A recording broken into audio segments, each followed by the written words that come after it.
Magandang hapon mga kapatid, ako po si Mean Los Baños ng News 5 at update po muna tayo mula dito sa Senado. Ano ba ang mga aktibidad ng mga senador isang araw matapos ang State of the Nation address ni Pangulong Bongbong Marcos. Simula kaninang alauna ng hapon nagkakaroon ng caucus o closed door meeting ang mga senador, kaugnay pa rin sa priority bills. Ano ba ang isusulong nila ng mga panukalang batas sa 20th Congress. Inaantabayan na natin yan dahil matatapos yan syempre bago mag alas 3 ng hapon dahil magsesesyon naman sila mamayang 3 p.m. Sa press conference ni Senate President Escudero kanina, sinabi niya posible rin na mapag-usapan dyan sa closed door meeting na yan ang tungkol sa susunod na hakbang nila sa impeachment case ni Vice President Sara Duterte. Kung si Senate President Escudero lang daw ang tatanungin, personal niyang opinion, hindi na raw kailangang mag-convene pa ng impeachment court para dun pag-usapan yung susunod nilang aksyon dahil malinaw nga itong desisyon ng Supreme Court na null and void ab initio o walang bisa sa simula pa lang yung articles of impeachment ni VP Sara. Ibig sabihin,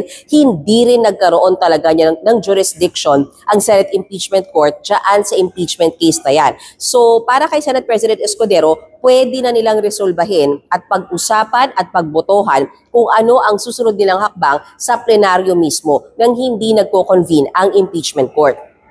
Paalala lang ni Senate President Escudero, opinion niya lamang yan. Sa huli, ang mayorya pa rin ng mga senador ang masusunod. Magbobotohan pa rin sila. Ano ba ang susunod na aksyon nila dyan?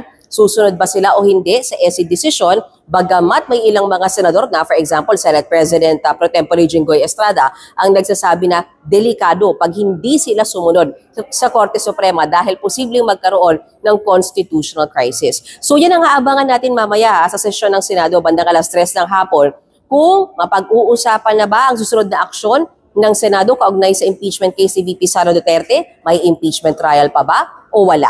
Magbabalik po ako para sa update. Ako po si Mean Los Baños mula sa News 5.